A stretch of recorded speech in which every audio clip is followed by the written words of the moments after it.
सत्ता में, लेकिन सबसे पहले बात इस साल के पहले महायुद्ध की। वो महायुद्ध जिसके लिए ट्रंप ने ग्रीन सिग्नल दे दिया है, जिसके बाद पश्चिमी एशिया में युद्ध की आग कभी भी भड़क सकती है। अमेरिका और ईरान दोनों की तरफ से युद्धकाल से पहले की आखिरी चेतावनी जारी कर दी गई है। अमेरिका ईरान के बीच धमकियों का एक्सटेंशन इतना आगे बढ़ चुका है कि अब किसी भी वक्त बारूद बरसना शुरू हो सकता है।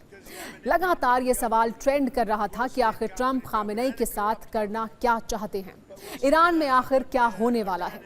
पिछले 24 घंटे में अमेरिकी राष्ट्रपति ट्रंप ने एक ऐसा यू टर्न लिया जिसमें इन सवालों का जवाब छिपा है। ट्रंप ने कुछ ऐसा कहा जिससे महायुद्ध वाला टाइमर ऑन हो गया। ट्रंप ने कहा कि एक बड़ी सेना ईरान की तरफ जा रही है, युद्धपोत ईरान के करीब पहुंच चुके हैं, यानी युद्ध के लिए अमेरिका की तैयारी आखिरी दौर में है। लेकिन ईरान भी सरेंडर के मूड में नहीं है। ईरान ने ट्रंप को चेताया है, हमले की गलती मत करना, वरना हमारी उंगली भी बर्बादी के ट्रिगर पर है, यानी हिसाब बराबर का होगा। पिछले 5 दिन से अमेरिका की युद्ध वाली तैयारियों की खबर हम आपको बता रहे हैं। अब उस पर ट्रंप ने मोहर भी लगा दी है। खुद कह दिया है कि ईरान को हमने चारों तरफ से घेर लिया है। दावोस में शांति की बात करने वाले ट्रंप का मूड वापसी तक बदल गया। अपने एयरफोर्स 1 से ही ऐलान कर दिया कि हम युद्ध के लिए तैयार हैं। अपनी पूरी रणनीति बताते हुए कहा कि कई अमेरिकी युद्धपोत ईरान के करीब पहुंच चुके हैं। इस धमकी पर ईरान ने कहा कि अमेरिका हम पर हमला करने की ना सोचे, वरना अंजाम बुरा होगा। लेकिन ट्रंप का ऑपरेशन तेहरान ऑन है। अमेरिका फारस की खाड़ी से लेकर ओमान की खाड़ी तक घेराबंदी कर रहा है। मिडिल ईस्ट में ऐसी सैन्य तैनाती अमेरिका ने पहले नहीं की है। जल, जमीन और आसमान, हर तरफ से अमेरिका ईरान पर शिकंजा कसता जा रहा है। आपको यह भी जानना चाहिए कि ईरान के चारों तरफ अमेरिका की तैयारी क्या है और कैसे इससे ईरान की बर्बादी वाला खतरा है। हमले का ऑर्डर होते ही कुछ घंटों में क्या हो सकता है, यह भी आइए आपको बताते हैं। अमेरिकी एयरफोर्स की बात करें तो F-15 फाइटर जेट की 5 स्क्वाड्रन पश्चिम एशिया में तैनात है। इसके अलावा F-35 की भी तैनाती है, यानी एक झटके में ईरान के सैन्य ठिकानों पर हमला हो सकता है। अमेरिका की संभावित नौसैनिक कार्रवाई की बात करें तो उसका USS अब्राहम लिंकन ईरान के करीब एक्टिव मोड में है। इससे फाइटर जेट्स की उड़ान का ट्रायल हो रहा है। आपको ये भी बता दें कि फारस की खाड़ी से ईरान की दूरी सिर्फ 660 किलोमीटर है। इसके अलावा अमेरिका का ड्रोन हमले वाली तैयारी भी कर चुका है। MQ-9 रिपर ड्रोन जैसे ड्रोन से हमले का प्लान है। प्रीडेटर ड्रोन से ईरान सैन्य ठिकानों पर हमला भी किया जा सकता है। इन तैयारियों के अलावा ग्राउंड एक्शन वाला प्लान भी मौजूद है। वेनेजुएला की तरह अमेरिकी स्पेशल फोर्स का ऑपरेशन हो सकता है। नेवी सील्स या डेल्टा फोर्स सीधे खामेनेई को टारगेट कर सकती है।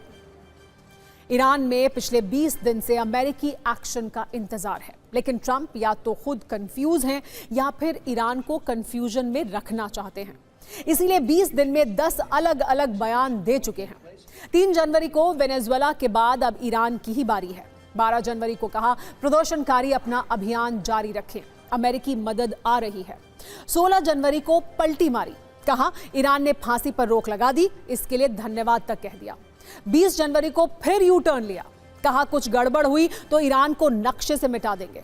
21 जनवरी को एक और रुख बदला और कहा अब हत्याएं रुक गई हैं, कोई एक्शन नहीं चाहते हैं।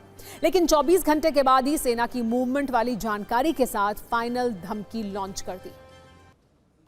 ईरान की तैयारी भी कम नहीं है। सभी सैनिकों और सैन्य अधिकारियों की छुट्टियां रद्द कर दी गई हैं।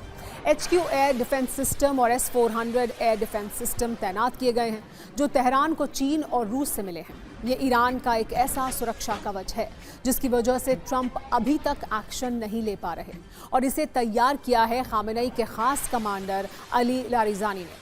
अली लारिजानी की प्लानिंग से ईरान का आत्मविश्वास बढ़ा हुआ है। उन्होंने ईरान को बचाने के लिए सुरक्षा और कूटनीतिक दोनों तरह का कवच तैयार किया है। कूटनीतिक कवच के तहत लारिजानी ने अरब देशों से दोस्ती बढ़ाई है। अरब देशों ने ही अब तक अमेरिका को ईरान पर हमला न करने के लिए मनाया है। इसके साथ रूस और चीन के साथ मिलकर सुरक्षा ब्लॉक तैयार किया। साथ ही ईरान के सभी बड़े सैन्य ठिकानों को अंडरग्राउंड किया गया। मिसाइल और ड्रोन अंडरग्राउंड शिफ्ट किए गए। साथ ही ड्रोन और मिसाइल वाले हाइब्रिड वॉरफेयर की तैयारी की गई। ईरान में विद्रोह के दौरान भी अली लारिजानी काफी एक्टिव दिखे। साथ ही उन्होंने हिजबुल्ला, हूती और दूसरे विद्रोही संगठनों को भी अमेरिका के खिलाफ वॉर फ्रंट खोलने के लिए तैयार किया है। Ali Larijani Islamic revolutionary guard को के पूर्व सदस्य रह चुके हैं। कट्टरपंथी खेमे के नेता माने जाते हैं। 2025 में ईरान की सर्वोच्च परिषद के प्रमुख बनाए गए थे। ईरान में प्रदर्शन के बीच वो कई बार मिसाइल पावर से दुश्मनों को तबाह कर देने की वार्निंग दे चुके हैं। मिसाइल शक्ति की बात करें तो ईरान के पास सेजल से लेकर फतेह और इमाद जैसी खतरनाक मिसाइल मौजूद हैं। इसके अलावा कद्र, खैबर और शहाब 3 मिसाइल से भी अमेरिकी बेस टारगेट किए जा सकते हैं। ड्रोन वॉरफेयर में भी ईरान बहुत मजबूत है। गाजा 149 ड्रोन के साथ आरश-1 और आरश-2 ड्रोन का भी इस्तेमाल ईरान कर सकता है। उसके शाहिद ड्रोन भी अमेरिका के लिए चुनौती बनेंगे। अब ट्रंप सेना के सामने ईरान की ये मिसाइल और ड्रोन वाली दीवार कब तक टिकेगी ये कहना मुश्किल है। लेकिन ईरान में अभी भी हालात ठीक नहीं हैं।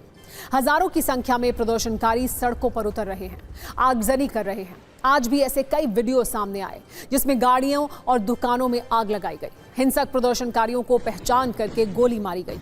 कहा जा रहा है कि सर्च ऑपरेशन के दौरान IRGC के सैनिक सिविल ड्रेस में पहले तो प्रदर्शनकारियों के बीच घुल मिल गए, फिर कई लोगों को गोली मार दी। ईरान का एक और वीडियो वायरल है जिसमें IRGC सैनिकों ने मशीन गन से प्रदर्शनकारियों पर सामने से फायरिंग की है।